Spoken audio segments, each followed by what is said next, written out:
എല്ലാ പ്രിയപ്പെട്ട സുഹൃത്തുക്കൾക്കും ന്യൂസ് ബുള്ളറ്റ് കേരളയിലേക്ക് വീണ്ടും സ്വാഗതം. ഈ വീഡിയോ ലൈക്ക് ചെയ്തതിന് ശേഷം മാത്രം കണ്ടു തുടങ്ങണമെന്ന് എല്ലാവരോടും അഭ്യർത്ഥിക്കുന്നു. ഒന്ന് ലൈക്ക് ചെയ്തേക്കണേ പ്ലീസ്. വി.ഡി. സതീശനെ കുറിച്ച് ഒരു വീഡിയോ ഇന്ന് കാണാനിടയായി. മല്ലു ക്രിട്ടിക് ഡിജോൺ ഡേവിസ് ആണ് ആ വീഡിയോ ചെയ്തത്. ആ വീഡിയോയിൽ അദ്ദേഹം രണ്ട് പ്രയോഗങ്ങൾ നമ്മെ പരിചയപ്പെടുത്തുന്നുണ്ട്. ഒന്ന് പാത്തോളജിക്കൽ ലയർ, രണ്ട് ഇൻസ്ട്രുമെന്റൽ ലയർ. അതെന്താണ് എന്ന് പറയുന്നതിന് മുമ്പ് നമുക്ക് ഡിജോൺ ഡേവിസിനെ ഒന്ന് കണ്ടുവരാം. പ്രത്യേക ലക്ഷ്യങ്ങളോ മോട്ടീവുകളോ ഒന്നുമില്ലാതെ തന്നെ നിരന്തരം ഇങ്ങനെ കള്ളം പറയുന്ന, നുണ പറയുന്ന ആളുകളെ സൈക്കോളജിയിൽ വിശേഷിപ്പിക്കുന്നത് പത്തോളജിക്കൽ ലയേഴ്സ് എന്നാണ്. എന്നാൽ പ്രത്യേക ലക്ഷ്യങ്ങൾക്ക് വേണ്ടി, ഉദാഹരണത്തിന് പണം, അധികാരം, ഇത്തരം ലക്ഷ്യങ്ങൾക്ക് വേണ്ടി നിരന്തരം നുണ പറയുന്നവരെ സൈക്കോളജി വിളിക്കുന്നത് ഇൻസ്ട്രുമെന്റൽ ലയേഴ്സ് എന്നാണ്. കേരളത്തിന്റെ പശ്ചാത്തലത്തിൽ ഇത്തരം ഇൻസ്ട്രുമെന്റൽ ലയേഴ്സിനെ നമുക്ക് വി.ഡി. സതീശൻ എന്ന് വിളിക്കാം. കാര്യസാധ്യത്തിനോ സ്വാർത്ഥലാഭത്തിനോ വേണ്ടി തന്ത്രപൂർവ്വം നുണ പറയുന്ന ആളെയാണ് ഇൻസ്ട്രുമെന്റൽ ലയർ എന്ന് വിശേഷിപ്പിക്കുന്നത്. ആ വിശേഷണത്തിന് വി.ഡി. സതീശൻ എന്തുകൊണ്ടും അർഹനാണ് എന്നാണ് ഡിജോൺ ഡേവിസ് പറയുന്നത്. തന്റെ വാദം സമർത്ഥിക്കാൻ അദ്ദേഹം ഹാജരാക്കുന്നത് കഴിഞ്ഞ ജനുവരി 11 മുതൽ 18 വരെ മാത്രം വി.ഡി. സതീശൻ പറഞ്ഞ നുണകളാണ്. കഴിഞ്ഞ ദിവസം ശ്രീ വി.ഡി. സതീശൻ നടത്തിയ ഒരു പത്രസമ്മേളനത്തിനിടയിൽ അദ്ദേഹം പറഞ്ഞൊരു സ്റ്റേറ്റ്മെന്റ് കേട്ടപ്പോ ചേട്ടാ ഇത് നുണയാണല്ലോ, ഇത് ഇപ്പൊ പറഞ്ഞത് കള്ളമാണല്ലോ എന്ന് എനിക്ക് തോന്നി. ഞാൻ തൊട്ട് തലേ ദിവസത്തെ അദ്ദേഹത്തിന് തന്നെ മറ്റൊരു പത്രസമ്മേളനത്തിന്റെ മറ്റൊരു ഭാഗം എടുത്തു കണ്ടു. അതിലും അദ്ദേഹം ഒരു നുണ പറയുന്നത് ഞാൻ ശ്രദ്ധിച്ചു. അങ്ങനെ വന്നപ്പോ കഴിഞ്ഞ ഒരാഴ്ചയിലെ, അതായത് ജനുവരി 11 തീയതി മുതൽ ഇന്നലെ വരെയുള്ള ദിവസങ്ങളിലെ ശ്രീ വി.ഡി. സതീശന്റെ പത്രസമ്മേളനങ്ങൾ ഞാൻ ഓരോന്നും എടുത്ത് 1 by 1 ആയിട്ട് കണ്ടു. നിരവധി നുണകൾ, നിരവധി മാനിപ്പുലേറ്റീവ് ആയിട്ടുള്ള ന്യൂവാൻസസ് കൊണ്ട് സമ്പന്നമായിരുന്നു ശ്രീ വി.ഡി. സതീശന്റെ പത്രസമ്മേളനത്തിലെ മിക്ക പ്രതികരണങ്ങളും. വടശ്ശേരി ദാമോദരൻ സതീശൻ അഥവാ ശ്രീ വി.ഡി. സതീശൻ കഴിഞ്ഞ ഒരാഴ്ചക്കുള്ളിൽ മാത്രം പറഞ്ഞ 5 മികച്ച നുണകളാണ് ഈ വീഡിയോയിലൂടെ നാം പരിശോധിക്കുന്നത്. ഡിജോണിന്റെ വീഡിയോയുടെ ലിങ്ക് കമന്റ് ബോക്സിൽ കൊടുത്തിട്ടുണ്ട്. എല്ലാവരും അത് കാണണമെന്ന് അഭ്യർത്ഥിക്കുന്നു. എന്തുകൊണ്ടാണ് വി.ഡി. സതീശൻ എന്ന ഉത്തരവാദിത്തപ്പെട്ട സ്ഥാനത്തിരിക്കുന്ന ഒരു രാഷ്ട്രീയ പ്രവർത്തകന്, നേതാവിന് ഇങ്ങനെ നിരന്തരമായി നുണ പറഞ്ഞ് രാഷ്ട്രീയത്തിൽ അതിജീവിക്കാൻ കഴിയുന്നത്? മലയാളി ആലോചിക്കേണ്ട വിഷയമാണ്. NSS general secretary Sukumaran Nair പറഞ്ഞതുപോലെ വി.ഡി. സതീശനെ അഴിച്ചുവിട്ടിരിക്കുന്നത് കോൺഗ്രസ് ആണോ എന്ന് തീർത്തു പറയാനാവില്ല. അതിൽ ഒന്നാം പ്രതി അദ്ദേഹത്തിന്റെ എതിർകക്ഷിയായ CPIM ആണ്. രണ്ടാം പ്രതി കേരളത്തിലെ മാധ്യമങ്ങളാണ്. മാധ്യമങ്ങളെ നമുക്ക് വിടാം. ആരെങ്കിലും നുണ പറയുന്നു എന്ന് തിരിച്ചറിയണമെങ്കിൽ വസ്തുത അറിഞ്ഞിരിക്കണം. വസ്തുത അറിയുക, പഠിക്കുക, അതൊക്കെ മാധ്യമങ്ങളിൽ നിന്ന് നാം പ്രതീക്ഷിച്ചിട്ട് കാര്യമില്ല. പക്ഷെ CPMന്റെ കാര്യം അതല്ല. പ്രതിപക്ഷ നേതാവ് എന്ന ക്യാബിനറ്റ് പദവി ഉപയോഗിച്ച് സർക്കാർ സ്റ്റാഫ് അടക്കമുള്ള സകല സൗകര്യങ്ങളും കൈപ്പറ്റി വി.ഡി. സതീശൻ കേരളത്തിലുടനീളം നടന്ന് പറയുന്ന നുണകൾ CPMനെതിരാണ്. ഇങ്ങനെ സർക്കാർ സൗകര്യങ്ങൾ ഉപയോഗപ്പെടുത്തി വി.ഡി. സതീശൻ തങ്ങൾക്കെതിരെ നുണകളാണ് പ്രചരിപ്പിക്കുന്നത് എന്ന് കേരളത്തിലെ പൊതുസമൂഹത്തെ ബോധ്യപ്പെടുത്താൻ CPM നേതാക്കൾ ഫലപ്രദമായി എന്തെങ്കിലും ചെയ്യുന്നുണ്ടോ, ചെയ്തിട്ടുണ്ടോ? അത് ആ പാർട്ടിയും അതിന്റെ നേതാക്കളും ആലോചിക്കേണ്ട വിഷയമാണ്. വി.ഡി. സതീശൻ ഇക്കഴിഞ്ഞ ജനുവരി 11 മുതൽ 18 വരെ പത്രസമ്മേളനങ്ങളിൽ പറഞ്ഞ നുണകളാണ് ഡിജോൺ ഡേവിസിന്റെ വീഡിയോയുടെ വിഷയം. ആ നുണകൾ ചൂണ്ടിക്കാണിച്ചാണ് അദ്ദേഹം ഒരു ഇൻസ്ട്രുമെന്റൽ ലയർ ആണെന്ന് മല്ലു ക്രിട്ടിക് സ്ഥാപിക്കുന്നത്. അതിന്റെ തുടർച്ചയായി വി.ഡി. സതീശന്റെ തന്ത്രപരമായ നുണ പറച്ചിലിന് മറ്റു ചില ഉദാഹരണങ്ങൾ ഞങ്ങൾ ഇവിടെ ചൂണ്ടിക്കാണിക്കുകയാണ്. നുണ പറയാനുള്ള അദ്ദേഹത്തിന്റെ അസഹ്യമായ തൊലിക്കട്ടിയുടെ ആപൽക്കരമായ വെളിപ്പെടുത്തലുകളാണ് ഈ നുണകൾ. ആ നുണകൾ നമുക്കൊന്ന് കാണാം. നമ്പർ 1, 2008 അന്നത്തെ അച്യുതാനന്ദൻ ഗവൺമെന്റിന്റെ കാലത്ത് ഒരു കമ്മീഷൻ വെച്ചു. അത് ഇത് മാത്രമല്ല, വേറെ കുറെ ഉണ്ട് ഭൂമി. എന്നിട്ട് അവർ എഴുതി വെച്ചു, നിസാർ കമ്മീഷൻ എഴുതി വെച്ചു. ജസ്റ്റിസാണ്, ജഡ്ജിയാണ്, ജില്ലാ ജഡ്ജിയാണ്, എഴുതി വെച്ചു. അത് കുറച്ച് റിട്ടയർ ആണ്. ഞാൻ വ്യക്തിപരമായിട്ടൊന്നും പറയുന്നില്ല. പറയാൻ വേറെ കുറച്ച് കാര്യങ്ങളുണ്ട്, ഞാൻ പറയില്ല. ജഡ്ജിയായിരുന്ന ആളാണ്. മുനമ്പം സമരപന്തലാണ് വേദി. വഖഫ് സ്വത്തുക്കൾ അന്യാധീനപ്പെട്ടതിനെ കുറിച്ച് അന്വേഷിക്കാൻ VS സർക്കാർ നിയോഗിച്ച ജസ്റ്റിസ് നിസാർ കമ്മീഷനെ കുറിച്ചാണ് വി.ഡി. സതീശൻ ഇവിടെ പരാമർശിക്കുന്നത്. എന്താണ് അദ്ദേഹം പറഞ്ഞത്? ജസ്റ്റിസ് നിസാറിന്റെ പേര് പറയുന്നു. നിസാർ കമ്മീഷൻ ജസ്റ്റിസാണ്, ജഡ്ജിയാണ്, ജില്ലാ ജഡ്ജിയാണ്. ജില്ലാ ജഡ്ജിയാണെന്ന് പറയുന്നു. എനിക്ക് വേറെ കുറെ കാര്യങ്ങൾ പറയാനുണ്ട്. അതൊന്നും ഞാൻ ഇവിടെ ഇപ്പോൾ പറയുന്നില്ല. അതാണ് അദ്ദേഹത്തിന്റെ അടുത്ത വാചകങ്ങൾ. ഞാൻ വ്യക്തിപരമായിട്ടൊന്നും പറയുന്നില്ല. പറയാൻ വേറെ കുറച്ച് കാര്യങ്ങളുണ്ട്, ഞാൻ പറയില്ല. ജഡ്ജിയായിരുന്ന ആളാണ്. വി.ഡി. സതീശൻ പറയുന്ന നുണയുടെ ജോമെട്രി നോക്കൂ. പൊതുമണ്ഡലത്തിൽ ജസ്റ്റിസ് നിസാറിനെ കുറിച്ച് പറയാൻ പാടില്ലാത്ത എന്തോ തനിക്കറിയാം. ഇത് ഈ അപവാദം പറഞ്ഞു പരത്തുന്നവരുടെ കയ്യിലുള്ള ഒരു വില കുറഞ്ഞ സ്ഥിര നമ്പരാണ്. വല്ലതും വെട്ടിത്തുറന്ന് പറഞ്ഞോ? ഇല്ല. എന്നാൽ ആരെയാണോ ഉദ്ദേശിച്ചത് അയാളെക്കുറിച്ച് ഒരു മോശം സൂചന കൊടുത്തു. ഇങ്ങനെ കൊടുത്തതിന് ശേഷം വി.ഡി. സതീശൻ അടുത്തതായി ചെയ്യുന്നത് എന്താണ്? അതായത് ജസ്റ്റിസ് നിസാറിനെ കുറിച്ച് തനിക്ക് ചിലത് അറിയാം, എന്നാൽ അതൊന്നും ഇവിടെ പറയുന്നില്ല എന്ന ദുസ്സൂചന നൽകിയതിനു ശേഷം അദ്ദേഹം കൃത്യമായി ഇങ്ങനെ കൂട്ടിച്ചേർക്കുന്നു. ഞാൻ വ്യക്തിപരമായിട്ടൊന്നും പറയുന്നില്ല. പറയാൻ വേറെ കുറച്ച് കാര്യങ്ങളുണ്ട്, പക്ഷെ ഞാൻ പറയില്ല. ജഡ്ജിയായിരുന്ന ആളാണ്. ഇത് വഖഫാണെന്ന് എഴുതി വെച്ചു. എന്നിട്ട് പറഞ്ഞു ആഴത്തിലുള്ള പഠനം നടത്തിയിട്ടില്ല. എടാ, ഒരു ജഡ്ജിയുടെ ജുഡീഷ്യൽ കമ്മീഷൻ വെക്കണം എന്തിനാ? ആഴത്തിൽ പഠനം നടത്തി നിയമപരമായ കാര്യങ്ങൾ തലനാരിഴകീറി പരിശോധിക്കാനാണ് കമ്മീഷൻ വെക്കണം. ഇത് കമ്മീഷൻ എഴുതി വെച്ചേക്കുക ആഴത്തിൽ പഠിച്ചിട്ടില്ല. ആഴത്തിൽ പഠിക്കാതെ ഇത് വഖഫാന്ന് പറഞ്ഞു. ഈ പറയുന്നത് പച്ചക്കള്ളമാണ്. യഥാർത്ഥത്തിൽ നിസാർ കമ്മീഷൻ റിപ്പോർട്ടിൽ ഇങ്ങനെ ഒരു പരാമർശമേ ഇല്ല. ആഴത്തിൽ പഠിക്കാതെയാണ് മുനമ്പം ഭൂമി വഖഫായി പ്രഖ്യാപിച്ചതെന്നൊരു പരാമർശവും ഈ കമ്മീഷൻ റിപ്പോർട്ടിൽ എവിടെയുമില്ല. ഈ കമ്മീഷൻ റിപ്പോർട്ട് ഞങ്ങളുടെ കയ്യിലുമുണ്ട്. മുനമ്പം ഭൂമിയെക്കുറിച്ച് എന്താണ് ജസ്റ്റിസ് നിസാർ കമ്മീഷൻ പറഞ്ഞത്? കമ്മീഷൻ ഇങ്ങനെയാണ് പറഞ്ഞത്: മുനമ്പം ഭൂമിയുടെ പ്രശ്നം കമ്മീഷന് മുന്നിലെത്തിയപ്പോൾ ഫറൂഖ് കോളേജ് മാനേജ്മെന്റ് ഹൈക്കോടതിയിൽ പോയി. ഭൂമി വഖഫാണോ അല്ലയോ എന്ന് നിശ്ചയിക്കാനുള്ള അധികാരം ജുഡീഷ്യൽ കമ്മീഷൻ ഇല്ല എന്നായിരുന്നു ഫറൂഖ് കോളേജ് മാനേജ്മെന്റിന്റെ വാദം. അപ്പൊ ഹൈക്കോടതി പറഞ്ഞു ഫറൂഖ് കോളേജിന് പറയാനുള്ളത് കൂടി വിശദമായി കേട്ട ശേഷമേ തീരുമാനമെടുക്കാവൂ എന്ന്. അതനുസരിച്ച് 2009 മെയ് 29 ഫറൂഖ് കോളേജ് മാനേജ്മെന്റിന്റെ സെക്രട്ടറി കമ്മീഷന് മുന്നിൽ ഹാജരായി. അപ്പൊ കമ്മീഷൻ എന്ത് നിലപാടാണ് സ്വീകരിച്ചത്? കമ്മീഷൻ അവരുടെ വാദം കേട്ടു. എന്നിട്ട് കമ്മീഷൻ ആ റിപ്പോർട്ടിൽ ഇങ്ങനെ എഴുതി വെച്ചു: ഭൂമിയുടെ വഖഫ് സ്വഭാവം തന്നെ ഫറൂഖ് കോളേജ് മാനേജ്മെന്റ് ചോദ്യം ചെയ്ത സാഹചര്യത്തിൽ അക്കാര്യത്തിൽ തീരുമാനമെടുക്കേണ്ടത് വഖഫ് ബോർഡാണ്. അതുകൊണ്ട് ഞങ്ങൾ അക്കാര്യം വഖഫ് ബോർഡിന് വിടുന്നു. തുടർന്ന് സംഭവിച്ചത് എന്താണ്? വഖഫ് ബോർഡിന്റെ ആജീവനാന്ത ചീഫ് എക്സിക്യൂട്ടീവ് ഓഫീസറായി മുസ്ലിം ലീഗ് നിയോഗിച്ച മുഹമ്മദ് ജമാൽ ഒരു ഉത്തരവ് കമ്മീഷന് മുന്നിൽ ഹാജരാക്കി. മുനമ്പം ഭൂമി വഖഫാണെന്നും വഖഫ് ബോർഡിൽ രജിസ്റ്റർ ചെയ്യാവുന്നതാണ് എന്നും വ്യക്തമാക്കി മുഹമ്മദ് ജമാൽ സ്വന്തമായി പുറപ്പെടുവിച്ച ഒരു ഉത്തരവായിരുന്നു അത്. അക്കാര്യം അങ്ങനെ തന്നെ വ്യക്തമായി കമ്മീഷൻ റിപ്പോർട്ടിൽ എഴുതി വെച്ചിട്ടുണ്ട്. അതായത് സതീശൻ പറഞ്ഞതുപോലെ അല്ല കമ്മീഷൻ റിപ്പോർട്ടിൽ ഉള്ളത്. ആഴത്തിൽ പഠിക്കാതെ മുനമ്പം ഭൂമി തങ്ങൾ വഖഫായി പ്രഖ്യാപിക്കുന്നു എന്ന് ജസ്റ്റിസ് നിസാർ കമ്മീഷൻ പറഞ്ഞിട്ടേയില്ല. ഒരിക്കലും അങ്ങനെ ഒരു പരാമർശം ഈ കമ്മീഷൻ റിപ്പോർട്ടിൽ നമുക്ക് കാണാൻ കഴിയില്ല. പിന്നെന്തിനാണ് VD സതീശൻ ആ സമരക്കാരുടെ മുന്നിൽ ഇങ്ങനെ ഒരു പച്ചക്കള്ളം തട്ടിവിട്ടത്? സതീശന്റെ തന്ത്രം നോക്കൂ. ആദ്യം ജസ്റ്റിസ് നിസാറിന്റെ പേര് പറയുന്നു, എന്നിട്ട് നിസാറിനെ കുറിച്ച് എന്തൊക്കെയോ പറയാനുണ്ട്, പക്ഷെ അത് പറയുന്നില്ല എന്ന ദുസ്സൂചന കേട്ടിരിക്കുന്നവർക്ക് നൽകുന്നു. അതിന് പിന്നാലെ കമ്മീഷൻ റിപ്പോർട്ടിനെ കുറിച്ച് ഒരു പച്ചക്കള്ളം ആധികാരികമായി അവതരിപ്പിക്കുന്നു. ഇവിടെ VD സതീശന് ചേരുന്നത് ഇൻസ്ട്രുമെന്റൽ ലെയർ എന്ന വിശേഷണത്തെക്കാൾ സ്ട്രാറ്റജിക് ലെയർ എന്ന വിശേഷണമാണ്. ഇത് തന്ത്രപൂർവ്വം മെനഞ്ഞ ഒരു നുണയാണ്. ഒരു പ്രസംഗത്തിനിടയിൽ സ്വാഭാവികമായി പറഞ്ഞു പോയതല്ല, ആസൂത്രിതമായി മെനഞ്ഞെടുത്ത് ആധികാരികമായി അവതരിപ്പിച്ച നുണയാണ് അത്. നമുക്കറിയാം, മുനമ്പത്ത് സമരം ചെയ്തത് വേറൊരു മതവിഭാഗമാണ്. അവരുടെ മുന്നിൽ ചെന്ന് സതീശൻ ജസ്റ്റിസ് നിസാറിന്റെ പേര് പറയുന്നു, എന്നിട്ടൊരു പച്ചക്കള്ളം അവതരിപ്പിക്കുന്നു. എന്തിനാണ് അങ്ങനെ ചെയ്തത്? ജസ്റ്റിസ് നിസാറിന്റെ പേര് എടുത്തു പറഞ്ഞത് അദ്ദേഹത്തിന്റെ സമുദായം ചൂണ്ടിക്കാണിക്കാനാണ്. മുസ്ലിമായ ഒരു റിട്ടയർഡ് ജില്ലാ ജഡ്ജി ആഴത്തിലുള്ള ഒരു പഠനവും നടത്താതെ മുനമ്പം ഭൂമി വഖഫായി പ്രഖ്യാപിച്ചു എന്നാണ് സമരക്കാരോട് സതീശൻ പറഞ്ഞത്. ഇത് തികഞ്ഞ വർഗീയതയല്ലാതെ മറ്റെന്താണ്? ഇദ്ദേഹമാണോ വർഗീയതയ്ക്കെതിരെ സന്ധിയില്ലാത്ത സമരം നടത്തുന്ന വിദ്വാൻ? ഒരു സമൂഹത്തിൽ സാമുദായിക സ്പർദ്ധയുണ്ടാക്കാൻ അതിന് പിന്നിൽ പ്രവർത്തിക്കുന്നവർ എപ്പോഴും ആശ്രയിക്കുന്നത് പച്ച നുണകളുടെ നിരന്തരമായ ആവർത്തനവും ആ നുണകളുടെ അതിവേഗത്തിലുള്ള പ്രചരണവുമാണ്. VD സതീശൻ ഒരു വക്കീലാണെന്നാണ് അദ്ദേഹം സ്വയം അവകാശപ്പെടുന്നത്. ഹൈക്കോടതിയിലൊക്കെ പ്രാക്ടീസും ചെയ്തിട്ടുണ്ട് അത്രേ. ഒരു ഭൂമി വഖഫാണോ അല്ലയോ എന്ന് തീരുമാനിക്കാൻ ഒരു ജുഡീഷ്യൽ കമ്മീഷന് ആ ജഡ്ജി ഏത് സമുദായക്കാരനാണെങ്കിലും ഒരു അധികാരവും ഇല്ലെന്ന് അറിയാത്തയാളല്ല VD സതീശൻ. അദ്ദേഹം ഒരു വക്കീലാണെങ്കിൽ. ഇനി മുനമ്പം ഭൂമി വഖഫാണെന്ന് കമ്മീഷനെ അറിയിച്ചത് ആരാണെന്നും എന്നാണെന്നും ആ കമ്മീഷൻ റിപ്പോർട്ടിൽ വ്യക്തമായി എഴുതി വെച്ചിട്ടുണ്ട്.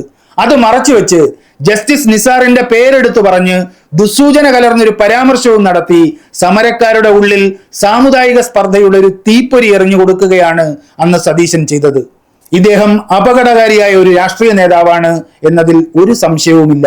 നട്ടാൽ കുരുക്കാത്ത നുണകൾ മാത്രമാണ് അയാളുടെ ആവനാഴിയിലെ ആയുധങ്ങൾ. അങ്ങനെ ഒരാളെ പൊതുമണ്ഡലത്തിൽ തുറന്നു കാണിക്കുക എന്നത് അയാളുടെ എതിർപക്ഷത്ത് നിൽക്കുന്ന രാഷ്ട്രീയ പാർട്ടി നേതാക്കളുടെ ഒന്നാമത്തെ ദൗത്യമാണ്. എന്തുകൊണ്ടാണ് അത് ഫലപ്രദമായി നിർവഹിക്കാൻ CPM നേതാക്കൾ തയ്യാറാകാത്തത് എന്ന ചോദ്യമാണ് ന്യൂസ് ബുള്ളറ്റ് കേരള മുന്നോട്ട് വയ്ക്കുന്നത്. ഈ വിഷയത്തിൽ, അതായത് മുനമ്പം വിഷയത്തിൽ VD സതീശൻ പറഞ്ഞ മറ്റൊരു പെരുങ്കള്ളം നമുക്ക് ഇനി കേൾക്കാം. ഈ അവിടെ താമസിച്ചിരുന്ന ആളുകളുടെ കയ്യിൽ നിന്ന് ഈ ഫറൂഖ് കോളേജിന്റെ മാനേജിംഗ് കമ്മിറ്റി പണം മേടിച്ചിട്ടുണ്ട്. പണം മേടിച്ച ഭൂമി എങ്ങനെ വഖഫ് ഭൂമിയാകുന്നു? അത് അനിസ്ലാമികമാണ്, ഇസ്ലാമികമല്ല. ഇതാരാ പറഞ്ഞത് അനിസ്ലാമികമാണെന്നുള്ള വാക്കാരാ ഉപയോഗിച്ചെന്നറിയോ? പാണക്കാടത്തെ തങ്ങളാണ്.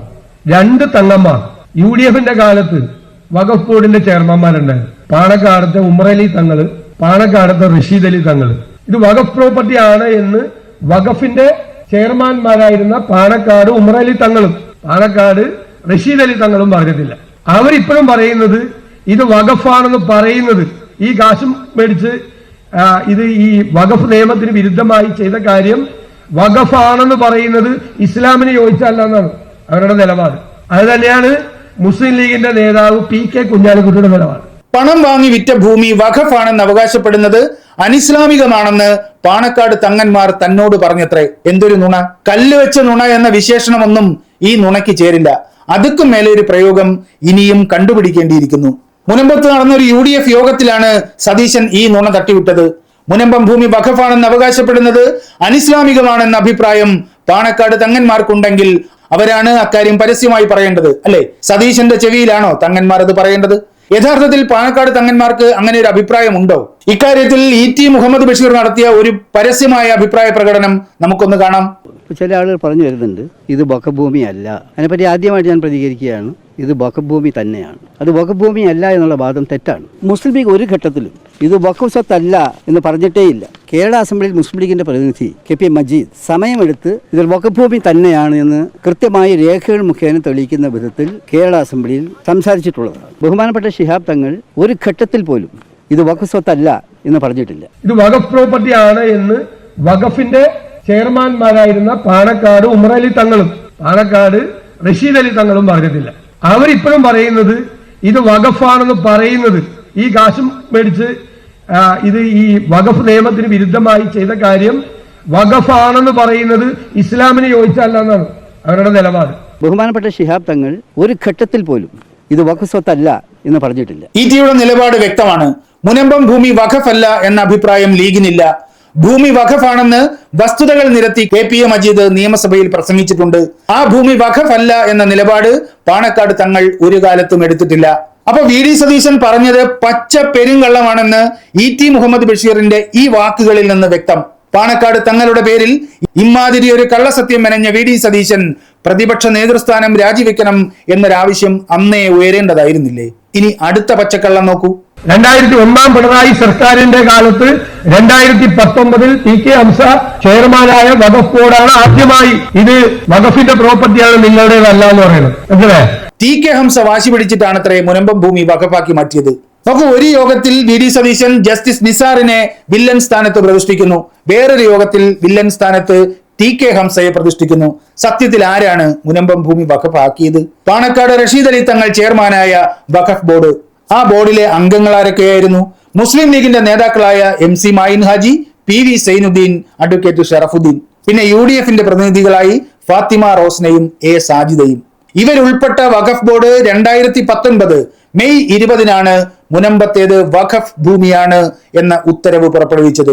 ആ റഷീദ് അലി തങ്ങൾ സതീശന്റെ ചെവിയിൽ പറഞ്ഞത്രേ മുനമ്പം ഭൂമി വഖഫാണെന്ന് പറയുന്നത് അനിസ്ലാമികമാണെന്ന്. റഷീദ് അലി തങ്ങൾ ഇങ്ങനെ പറഞ്ഞിട്ടുണ്ടെങ്കിൽ സാധാരണ നാട്ടിൻ പുറത്തുകാർ അദ്ദേഹത്തിനോട് ചോദിക്കുന്ന ഒരു ചോദ്യമുണ്ട്. ആ ചോദ്യം ന്യൂസ് ബുള്ളറ്റ് കേരള പരസ്യമായി ഇവിടെ ചോദിക്കുന്നില്ല. പക്ഷെ ഈ പെരുങ്കള്ളം VD സതീശനും സംഘവും പെരുമ്പറ കൊട്ടി നടന്നിട്ട് എന്ത് പ്രതിരോധമാണ് മറുപക്ഷത്തു നിന്ന് ഉയർന്നത്?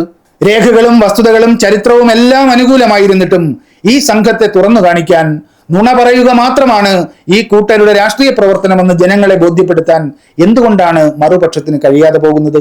മുനമ്പം ഭൂമിയെക്കുറിച്ചുള്ള സതീശന്റെ സകല വാദങ്ങളുടെയും ആപ്പീസ് പൂട്ടിക്കുന്ന ഉത്തരവാണ് റഷീദ് അലി തങ്ങൾ ചെയർമാനായ ബോർഡ് എഴുതി വെച്ചിരിക്കുന്നത്. വിൽപ്പന നടന്ന ഭൂമി ആയതുകൊണ്ട് ആ ഭൂമി വഖഫേ അല്ല എന്നാണ് സതീശൻ പറഞ്ഞു നടന്നത്. പക്ഷേ വഖഫ് ബോർഡിന്റെ അനുമതി ഇല്ലാതെ നടന്ന ആ വിൽപ്പന തന്നെ നിയമവിരുദ്ധമാണ് എന്ന് പറഞ്ഞ് ആ വിൽപ്പന റദ്ദാക്കിയിട്ടുണ്ട് പാണക്കാട് റഷീദ് അലി തങ്ങൾ അധ്യക്ഷനായ വഖഫ് ബോർഡ്. പണം വാങ്ങി വിറ്റ ഭൂമി എങ്ങനെ വഖഫാകും എന്ന സതീശന്റെ ചോദ്യം മണ്ടൻ ചോദ്യമാണെന്ന് ആ റിപ്പോർട്ട് വായിക്കുന്ന ആർക്കും മനസ്സിലാകും. ആ വിൽപ്പന തന്നെ നിയമവിരുദ്ധമാണെന്ന് കണ്ടെത്തിയാണ് പാണക്കാട് റഷീദ് അലി തങ്ങൾ ആ വിൽപ്പന റദ്ദാക്കുന്നത്. ഇനി ആരാണ് ഈ ഭൂമി വിറ്റത്?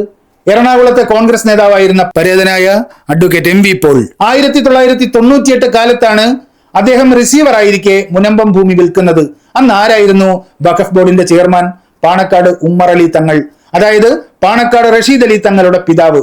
നോക്കൂ, മുനമ്പം ഭൂമി വിറ്റത് പാണക്കാട് ഉമ്മർ അലി തങ്ങൾ വഖഫ് ബോർഡിന്റെ ചെയർമാനായിരിക്കെ ആ വിൽപ്പന നടത്തിയത് കോൺഗ്രസുകാരുടെ സഹായത്തോടെ. ഉമർ അലി തങ്ങളുടെ മകൻ റഷീദ് അലി തങ്ങൾ വഖഫ് ബോർഡിന്റെ ചെയർമാനായപ്പോൾ ആ വിൽപ്പന നിയമവിരുദ്ധമാണെന്ന് ഉത്തരവിട്ട് ആ വിൽപ്പന റദ്ദാക്കി. ഭൂമി വഖഫിന്റെ രജിസ്റ്ററിൽ ചേർത്തു.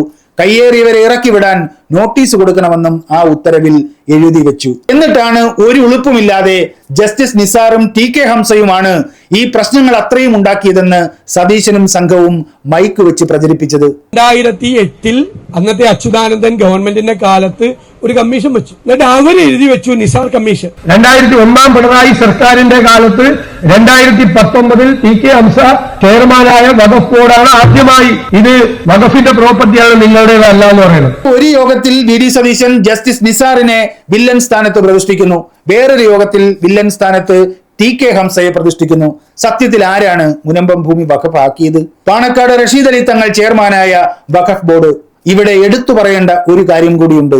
അത് മീഡിയ വൺ ചാനലിലെ അടുപ്പുകൂട്ടി ചർച്ചാ സംഘത്തെ കുറിച്ചാണ്. മുനമ്പത്ത് CPM-ന്റെ കുറുക്കൻ തന്ത്രം എന്ന പോസ്റ്റർ അടിച്ചാണ് അടുപ്പുകൂട്ടി ചർച്ചാ ടീം 2024 ഒക്ടോബർ 31 ഈ വിഷയം ചർച്ചയ്ക്കെടുത്തത്. അതായത് വി.ഡി. സതീശന്റെയും മുസ്ലിം ലീഗിന്റെയും പെരും കള്ളങ്ങൾക്കുള്ള കൂട്ടിക്കൊടുപ്പ് പണിയാണ് മീഡിയ വൺ അന്ന് ചെയ്തത്. നോക്കൂ, നമ്മുടെ മുമ്പിൽ ഇവിടെ 3 കൂട്ടരുണ്ട്. ഒന്ന്, മുനമ്പത്തിന്റെ പേരിൽ നട്ടാൽ കുരുക്കാത്ത നുണ പ്രചരിപ്പിക്കുന്ന വി.ഡി. സതീശനും മുസ്ലിം ലീഗും. വേറൊന്ന്, അവർക്ക് വിടിപണി ചെയ്യുന്ന മീഡിയ വണ്ണിലെ ദാവൂദും നിഷാദ് റാവുത്തറും അജിംസും അടങ്ങുന്ന ചാപ്പേടി സംഘം. ഇനിയൊന്ന്, മുനമ്പത്തേത് വഖഫ് ചെയ്ത ഭൂമിയാണ് എന്ന നിയമപ്രശ്നത്തെ നേരിട്ടുകൊണ്ട് സ്ഥലവാസികൾക്ക് ഭൂമിക്ക് മേൽ, അവരുടെ കൈവശമുള്ള ഭൂമിക്ക് മേൽ നിയമപരമായ അവകാശം എങ്ങനെ ഉറപ്പുവരുത്താം എന്ന വഴി തേടുന്ന സംസ്ഥാന സർക്കാർ. ദീർഘകാലമായി ദശാബ്ദങ്ങളായി അവിടെ താമസിച്ചു വരുന്ന കുടുംബങ്ങളുണ്ട്. അവര് ഏതെങ്കിലും തരത്തിൽ തെറ്റ് ചെയ്യുന്നു എന്ന ബോധ്യത്തിൽ ഭൂമി വാങ്ങിയവരല്ല. സാധാരണ നിലക്ക് ഉള്ള ഭൂമി വാങ്ങലാണ് അവർ പലരും ചെയ്തിട്ടുള്ളത്. ആ ഭൂമി നേരത്തെ വഖഫ് ചെയ്ത ഭൂമിയായിരുന്നു. ആ വഖഫ് ചെയ്ത ഭൂമി മറ്റു ചില നടപടിക്രമങ്ങളുടെ ഭാഗമായി ചിലർക്ക് വിൽക്കാൻ സാധിച്ചു. വളരെ വിശദമായ ഒരു കാര്യമാണ്. അതിന്റെ മറ്റു വിശദാംശങ്ങളിലേക്ക് ഞാൻ പോകുന്നില്ല. അതിനൊരു ഘട്ടത്തിൽ റിസീവർ ഉണ്ടായി, റിസീവർ തന്നെ വിൽക്കുന്ന നിലയുണ്ടായി. അങ്ങനെയൊക്കെയാണ് അതിന്റെ ചരിത്രം. ഏതായാലും വഖഫിന്റെ ഭൂമി വഖഫിന് അവകാശപ്പെട്ടതാണ്, വഖഫ് ബോർഡിന് അവകാശപ്പെട്ടതാണ് എന്ന നിയമപരമായ ഒരു വശമുണ്ട്. ഏതായാലും സംസ്ഥാന സർക്കാർ ഇതുമായി ബന്ധപ്പെട്ട് കാര്യങ്ങൾ ഗൗരവമായി പരിശോധിച്ചു. അതിലാദ്യം എടുത്ത നിലപാട് അവിടെ ദശാബ്ദങ്ങളായി താമസിക്കുന്നവര്, കൈവശം വെക്കുന്നവര്, അവരുടെ സംരക്ഷണം ഉറപ്പുവരുത്തുക. ഇവരെ ആരെയും ഒഴിപ്പിക്കുന്നില്ല, ഇവരെ ഒഴിപ്പിക്കുന്ന നടപടി എടുക്കില്ല. ഈ 3 കൂട്ടരിലും നീതിപൂർവമായ നിലപാട് സ്വീകരിക്കുന്നത് സംസ്ഥാന സർക്കാരാണ്, പിണറായി വിജയനാണെന്ന് ഈ വിവാദം പഠിക്കുന്ന ആർക്കും മനസ്സിലാകും. കാരണം ആ ഭൂമി 1950 വഖഫായി രജിസ്റ്റർ ചെയ്തതിന് രേഖയുണ്ട്. അതിന്റെ നിയമപ്രശ്നങ്ങൾ അവിടെ ഇരിക്കട്ടെ. ഇവിടെ വി.ഡി. സതീശൻ എന്ന ഇൻസ്ട്രുമെന്റൽ ലെയറുടെ കാര്യമാണ് നാം ചർച്ച ചെയ്യുന്നത്. മുനമ്പത്തെക്കുറിച്ച് സതീശൻ പറഞ്ഞ നുണകളുടെ ഒരു സമാഹാരം തന്നെ നമുക്ക് പുറത്തിറക്കാവുന്നതാണ്. അത്രയേറെ നുണകൾ ആ വിഷയത്തിൽ സതീശൻ പറഞ്ഞു നടന്നിട്ടുണ്ട്. പക്ഷെ അത് എത്രത്തോളം പൊതുമണ്ഡലത്തിൽ പ്രതിരോധിക്കപ്പെട്ടു? ഒരു റിട്ടയർഡ് ജഡ്ജിയുടെ പേര് ദുസ്സൂചനയോടെ പരാമർശിച്ച് കമ്മീഷൻ റിപ്പോർട്ടിനെ കുറിച്ച് പച്ചക്കള്ളം പറഞ്ഞത് വ്യക്തമായ ലക്ഷ്യത്തോടെയാണെന്ന് ആർക്കാണ് അറിയാത്തത്? ഇതുപോലൊരു കള്ളം സമീപകാലത്ത് കടകംപള്ളി സുരേന്ദ്രനെ കുറിച്ച് വി.ഡി. സതീശൻ പറഞ്ഞിരുന്നു. ആ നുണയുടെ പേരിൽ അദ്ദേഹം കോടതിയിൽ ഇപ്പോൾ ഛായും ത്രായും ഒക്കെ വരയ്ക്കുകയാണ്. ഒരു കാര്യം വ്യക്തമാണ്, ഇതുപോലെ നുണ പറയുന്ന ഒരു രാഷ്ട്രീയ നേതാവ്, അയാൾ ഏത് കക്ഷിയിൽപ്പെട്ട ആളായാലും കേരളത്തിന് നാണക്കേടാണ്. പറഞ്ഞ നുണകളുടെ പേരിൽ വി.ഡി. സതീശൻ വിചാരണ ചെയ്യപ്പെടുക തന്നെ വേണം. സതീശന്റെ നുണകളെ, അയാൾ പറയുന്നത് നുണയാണെന്നും അയാൾ നുണയനാണെന്നും തുറന്നടിച്ചൊരു പ്രത്യാക്രമണത്തിന് CPM-ന്റെ നേതാക്കൾ ഇതേവരെ രംഗത്തിറങ്ങിയതായി കാണുന്നുമില്ല. ഡിജോൺ ഡേവിസ് കൃത്യമായി അടയാളപ്പെടുത്തിയതുപോലെ വി.ഡി. സതീശൻ ഒരു ഇൻസ്ട്രുമെന്റൽ ലെയറാണ്. സതീശനെ തുറന്നു കാണിക്കുന്നതിൽ കാണിച്ച അലംഭാവവും തദ്ദേശ സ്വയംഭരണ തെരഞ്ഞെടുപ്പിൽ LDF-ന്റെ തിരിച്ചടിക്ക് കാരണമായിട്ടുണ്ട് എന്ന് വേണമെങ്കിൽ പറയാം. ഒരു സർക്കാരിനെതിരെ, രാഷ്ട്രീയ പാർട്ടിക്കെതിരെ, മുന്നണിക്കെതിരെ നിരന്തരമായി നടക്കുന്ന നുണപ്രചരണം ഫലപ്രദമായി പ്രതിരോധിച്ചില്ലെങ്കിൽ ആ നുണകൾ ഒരു ചെറിയ ശതമാനം ജനങ്ങളെയെങ്കിലും സ്വാധീനിക്കും. ഒരു വശത്ത് ഒരാൾ നിരന്തരമായി നുണ പ്രചരിപ്പിക്കുമ്പോൾ ജനം എല്ലാം മനസ്സിലാക്കും എന്ന ശുഭപ്രതീക്ഷയോടെ അതിനെ സമീപിക്കുന്നത് അലംഭാവത്തിന്റെ മാത്രം ലക്ഷണമാണ്. അത് ഇടതുപക്ഷം തിരിച്ചറിഞ്ഞേ മതിയാകൂ. പ്രിയമുള്ളവരെ, ന്യൂസ് ബുള്ളറ്റ് കേരള ഇനിയും സബ്സ്ക്രൈബ് ചെയ്യാത്തവർ ഇപ്പോൾ തന്നെ സബ്സ്ക്രൈബ് ചെയ്യണമെന്ന് അഭ്യർത്ഥിക്കുന്നു. അതുപോലെ ന്യൂസ് ബുള്ളറ്റ് കേരളയെ സാമ്പത്തികമായി നിലനിർത്താൻ തയ്യാറുള്ള സുഹൃത്തുക്കൾ തങ്ങളുടെ സംഭാവനകൾ 7994903388 എന്ന ഗൂഗിൾ പേ നമ്പറിലേക്ക് അയക്കണമെന്നും അഭ്യർത്ഥിക്കുന്നു. അടുത്ത വീഡിയോയുമായി വീണ്ടും കാണാം. നന്ദി, നല്ല നമസ്കാരം.